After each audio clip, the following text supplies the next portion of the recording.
तो कहा जाता है कि यदि आपको हिंदुस्तान को समझना है तो आओ आप इसके गांव को समझ लीजिए, क्योंकि असली हिंदुस्तान वह है जो गांव में बसता है। असली हिंदुस्तान वह नहीं है वह जो शहरों में बसता है। शहरों में आकर लोग खो जाते हैं उस भीड़ में जो अधिक पैसा कमाने की चाह में लगी हुई है, जबकि असली हिंदुस्तान वह है जो गांव में बसा हुआ है। लेकिन दोस्तों सवाल उठता है कि आखिर हम गांव को समझते कितना है, आखिर किस रूप में हमने गांवों को देखा है, जाना है। नमस्कार दोस्तों, मैं हूं राजेंद्र कुमार और स्वागत करता हूं आपका अपने YouTube चैनल सिंपल एजुकेशन में। दोस्तों आज की इस वीडियो में हम लोग बात करने वाले हैं कक्षा 9 की सामाजिक विज्ञान की पाठ्य पुस्तक अर्थशास्त्र के पहले अध्याय पालमपुर गांव की कहानी के बारे में। दोस्तों वैसे तो यह है एक काल्पनिक गांव पालमपुर की कहानी है, लेकिन वास्तव में हिंदुस्तान के हर गांव की कहानी यही है। तो दोस्तों आज की इस वीडियो में हम लोग समझने का प्रयास करेंगे कि आखिर गांव है क्या और गांव में किस प्रकार लोग अपनी जिंदगी बिताते हैं।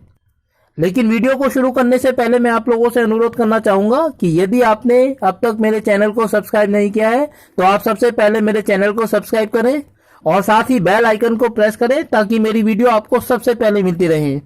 साथ ही दोस्तों आपसे अनुरोध करना चाहूंगा कि आप वीडियो को शुरू से लेकर अंत तक देखें ताकि आप समझ सके कि आखिर हिंदुस्तान के गांव की क्या खासियतें हैं। तो चलिए दोस्तों हम शुरू करते हैं पालमपुर गांव की कहानी के माध्यम से भारत के गांव की चर्चा। दोस्तों सबसे पहले मैं चाहूंगा कि हम देखें कि आखिर गांव का क्या मतलब होता है, क्योंकि जिस गांव की बात हम आमतौर पर करते हैं आखिर क्या ऐसी चीज है जो किसी स्थान को गांव या किसी स्थान को शहर बनाती है। दोस्तों गांव से अभिप्राय एक ऐसे स्थान से होता है जहां लोगों का मुख्य पेशा कृषि करना होता है। सभी लोग अलग अलग तरह की फसलों की खेती करते हैं और साथ ही पशुपालन करते हैं, और कैश की स्थान पर यानी नगद के स्थान पर वस्तु विनिमय प्रणाली का भी प्रयोग साथ ही साथ किया जाता है, क्योंकि लोग आपस में अलग अलग फसलों का उत्पादन करते हैं। इसीलिए कई बार लोग अपनी आवश्यकताओं की पूर्ति के लिए वस्तुओं को अदला बदली कर लेते हैं।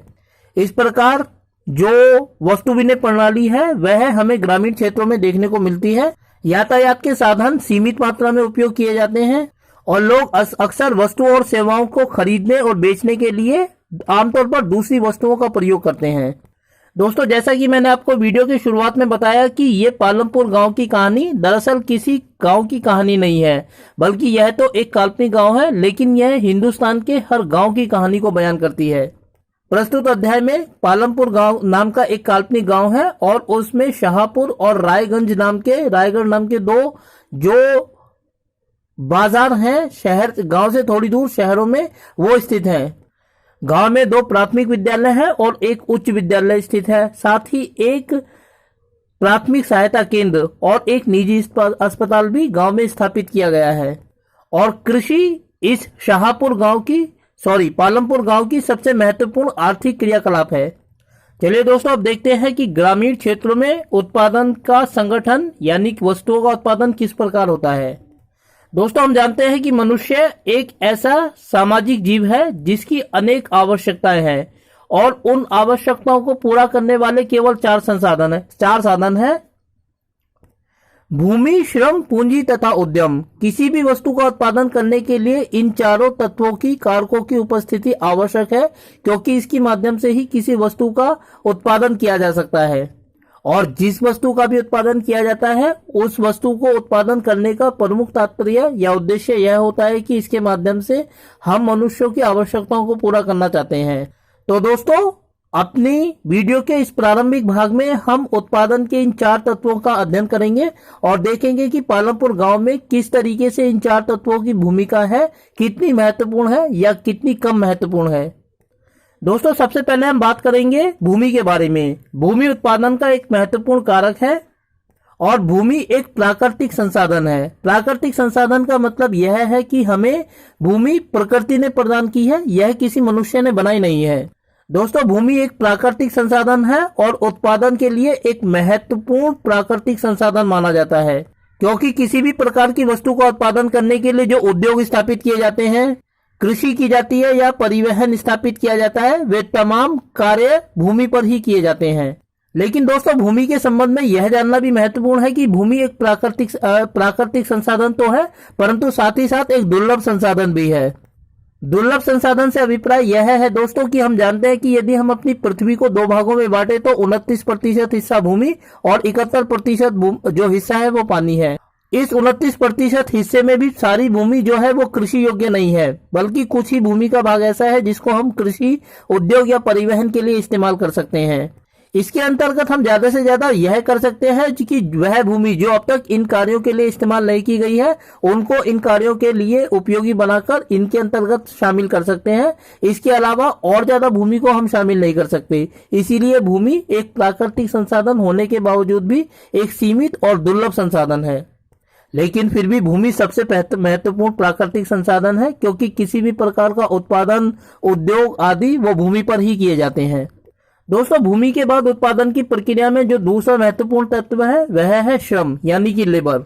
और श्रम से अभिप्राय होता है दोस्तों कि किसी भी प्रकार की वस्तु का उत्पादन करने के लिए काम करने वाले जिन लोगों की आवश्यकता होती है उस मानव बल को हम प्राय श्रम कहते हैं। इस श्रम को हम दो भागों में बांट सकते हैं, शारीरिक श्रम और मानसिक श्रम। मतलब कि किसी भी कार्य को करने के लिए जो मजदूर होते हैं या काम करने वाले कर्मचारी होते हैं उनको हम दो भागों में बांट सकते हैं। एक ऑफिसर रैंक के जो मानसिक कार्य करते हैं और दूसरे मजदूर रैंक के जो शारीरिक कार्य करते हैं। दोस्तों, भूमि और श्रम के बाद उत्पादन की प्रक्रिया का तीसरा महत्वपूर्ण कारक होता है पूंजी, जिसको हम कैपिटल कहते हैं। अक्सर लोग यह भूल करते हैं कि पूंजी और मुद्रा यानी पैसे को एक ही चीज मान लेते हैं, परंतु पूंजी और मुद्रा में या पैसों में एक बड़ा बुनियादी अंतर है। पूंजी से अभिप्राय हमारी आमदनी के उस इस हिस्से से होता है जिसकी हमको तत्काल कोई आवश्यकता नहीं होती। अर्थात हमारी जो आवश्यकताएं हैं उनको पूरा करने के बाद जो हमारे पास एक्स्ट्रा पैसे बच जाते हैं उसको हम पूंजी कहते हैं। और इस पूंजी की हमें तत्काल कोई आवश्यकता नहीं होती। उस पूंजी का इस्तेमाल हम बैंकों में जमा के रूप में कर सकते हैं, या किसी को उधार दे देते हैं, या सोना चांदी जैसी वस्तुओं को खरीद लेते हैं। इस प्रकार के पैसे को, अपनी आमदनी के हिस्से को हम पूंजी कहते हैं। दोस्तों, ये जानना महत्वपूर्ण है कि उत्पादन की प्रक्रिया में जिस पूंजी का हम इस्तेमाल करते हैं वह हमारी आमदनी का बचा हुआ हिस्सा होता है। मान लीजिए, मैं आपको एक उदाहरण देता हूं इसका।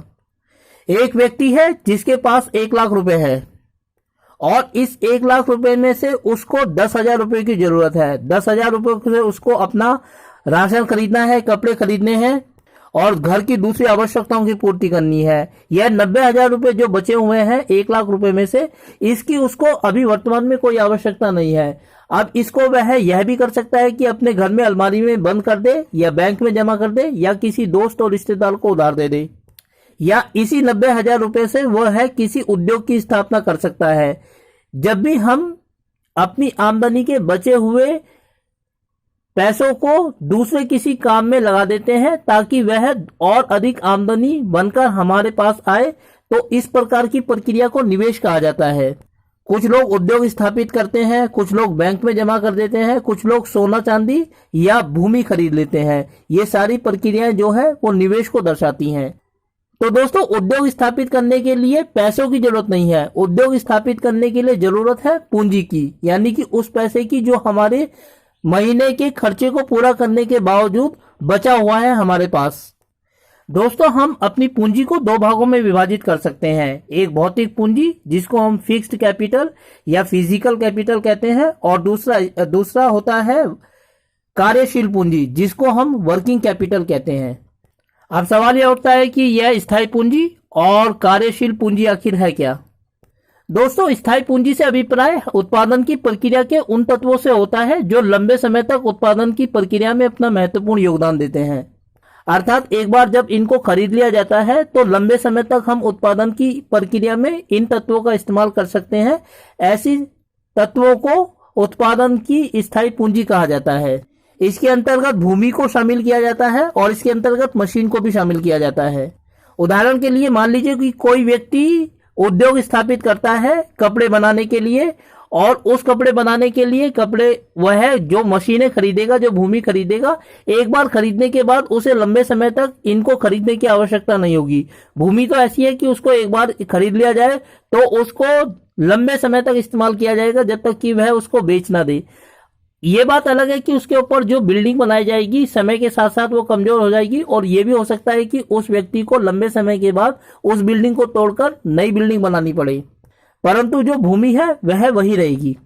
इसी प्रकार मशीनें हैं। एक बार कपड़े बनाने के लिए जिन मशीनों को खरीदा जाता है, लंबे समय तक वो काम करती हैं, लेकिन एक समय के बाद ऐसा होता है कि उन मशीनों में गड़बड़ी होनी शुरू हो जाती है और वो ठीक ढंग से काम नहीं कर पाती हैं। लेकिन लंबे समय तक मशीनें और भूमि उत्पादन की प्रक्रिया में सहयोग देती हैं, इसीलिए इनको उत्पादन की स्थायी पूंजी कहा जाता है। दोस्तों, भूमि को एक बार जब खरीद लिया जाता है तो उसका मूल्य कभी भी कम नहीं होता है। समय के साथ साथ उत्पादन की प्रक्रिया में भूमि का मूल्य हमेशा बढ़ता है। लेकिन जो मशीनें होती हैं उनको जब हम एक बार खरीद लेते हैं और बार बार उत्पादन की प्रक्रिया में उनका इस्तेमाल करते हैं तो धीरे धीरे उनमें गड़बड़ी पैदा होनी शुरू हो जाती है। एक समय के बाद ऐसा समय भी आता है जब व्यक्ति को यह निश्चय करना पड़ता है कि वह इन मशीनों को बेचकर दूसरी नई मशीनें खरीदना चाहता है। लेकिन जिन मशीनों को उसने शुरुआत में खरीदा था, जब वह उसको बेचता है तो वे उतने ही मूल्य की नहीं बिकती हैं जितने मूल्य की उसने उसे खरीदा था। तो मशीनों को बेचने पर उसको जो घाटा होता है उसको घिसावट मूल्य कहा जाता है। इंग्लिश में इसको डेप्रिसिएशन कहा जाता है। दोस्तों, मैं आपको इसका उदाहरण देता हूं। दोस्तों, एक मान लीजिए कि किसी व्यक्ति ने 50,000 रुपए की एक मशीन खरीदी और 10 वर्षों तक उसका इस्तेमाल किया।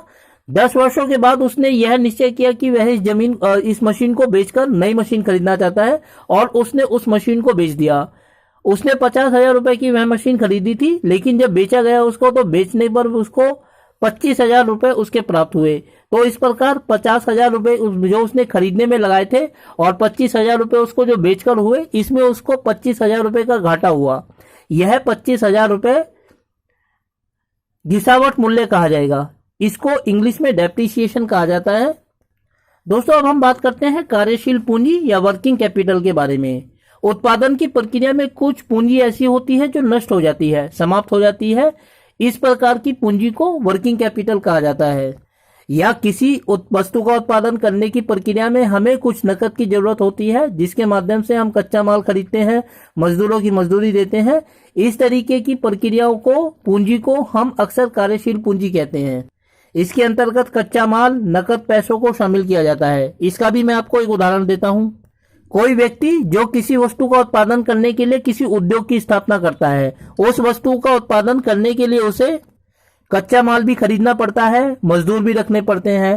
तो कच्चा माल जिसको वह खरीदता है और मजदूरों की मजदूरी जो वह मजदूरों को देता है, ये सारी कार्यशील पूंजी के उदाहरण है। क्योंकि उत्पादन की प्रक्रिया में ये एक तो बीच में काम आते हैं और दूसरे नष्ट हो जाते हैं, खत्म हो जाते हैं। हम बार बार इनका इस्तेमाल नहीं कर सकते। एक बार जब वस्तु का उत्पादन हो जाता है तो ये खत्म हो जाते हैं। दोस्तों, यहाँ एक बात और महत्वपूर्ण जाननी जो जरूरी है वह यह है कि जब हम राष्ट्रीय आय की गणना करते हैं तो हम अंतिम वस्तुओं को शामिल करते हैं। जो मध्यस्थ वस्तुएं होती हैं, जिसके अंतर्गत कच्चा माल, मजदूरी आदि शामिल होती है, उनको हम शामिल नहीं करते, बल्कि राष्ट्रीय आय के अंतर्गत अंतिम वस्तुओं और सेवाओं को शामिल किया जाता है, जिसके बारे में 12वीं कक्षा में राष्ट्रीय आय के अंतर्गत पढ़ाया जाता है। दोस्तों, उत्पादन की प्रक्रिया का जो चौथा तत्व है उसको उद्यम कहा जाता है।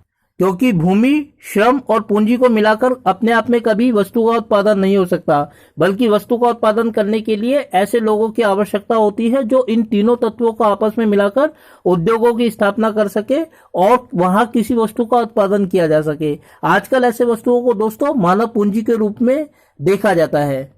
उत्पादन के 4 कारकों पर दृष्टिपात करने के बाद हम देखते हैं कि पालमपुर में भूमि की और कृषि की क्या स्थिति है।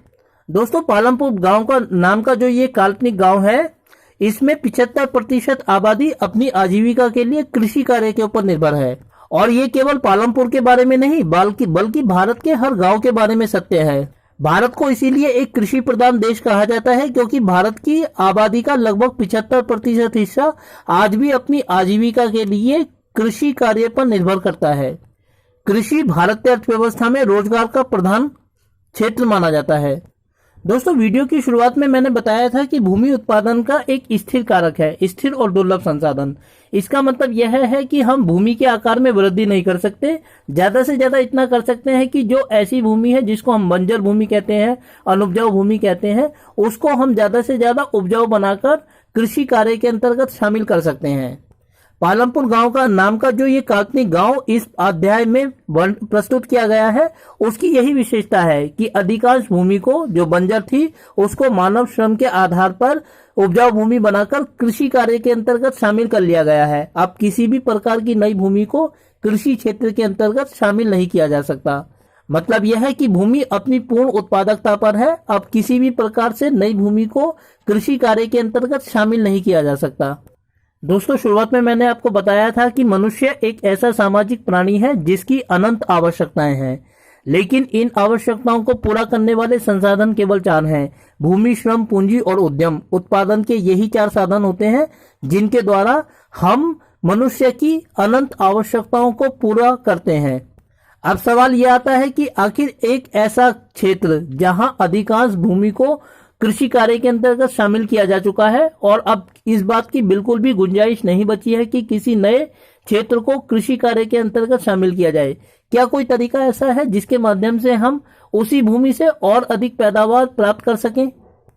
हाँ दोस्तों, ऐसा संभव है और पालमपुर गांव में ऐसा ही किया जा रहा है और इसे बहुविध फसल प्रणाली कहा जाता है।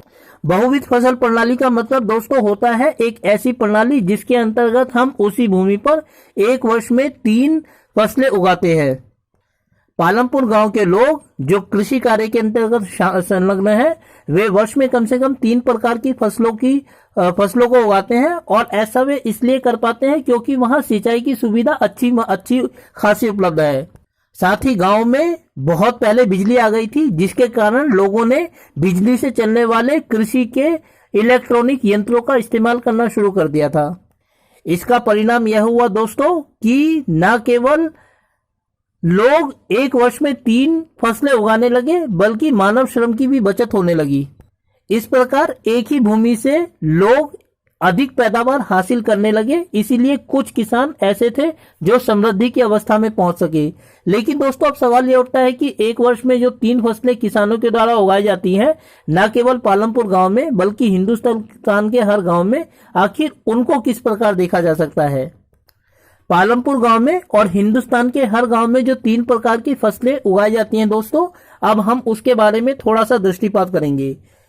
ये दरअसल फसल बोने की ऋतुएं हैं जिनके माध्यम से हम देखते हैं कि भारत में 3 अलग अलग फसल की ऋतुएं हैं जिसमें अलग अलग फसलों को उगाया जाता है भारत में किसानों के द्वारा।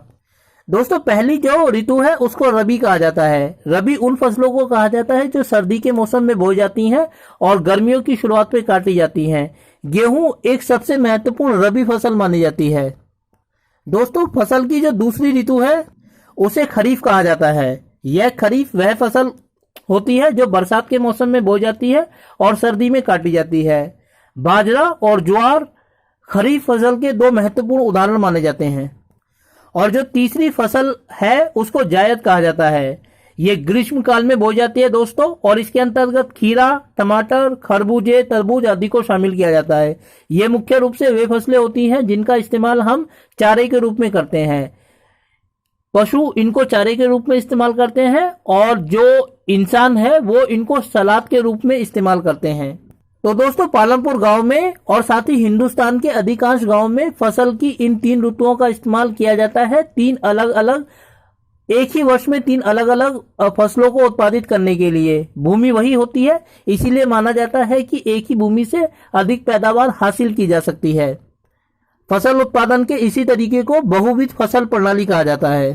तो दोस्तों, पालमपुर गांव की कहानी का यह था पार्ट फर्स्ट, जिसके अंतर्गत हमने उत्पादन के 4 कारकों का अध्ययन किया और साथ ही देखा कि पालमपुर गांव में किस तरीके से कृषि का कार्य संगठित था। दोस्तों, मैं उम्मीद करता हूं कि आपको वीडियो अच्छी लगी होगी और साथ ही आपसे अनुरोध करता हूं कि यदि आपको वीडियो अच्छी लगी तो आप वीडियो को लाइक करें और चैनल को सब्सक्राइब करें। साथ ही दूसरे लोगों तक इस वीडियो को पहुंचाने के लिए अपने दोस्तों के साथ और रिश्तेदारों के साथ मेरे इस चैनल को और वीडियो को शेयर करें, ताकि उन लोगों तक भी यह मुहिम पहुंच सके जो इसके हकदार हैं और इसको प्राप्त करना चाहते हैं। और साथ ही ऐसी ही दूसरी वीडियोस के लिए दोस्तों बने रहे मेरे साथ मेरे YouTube चैनल सिंपल एजुकेशन पर। धन्यवाद दोस्तों।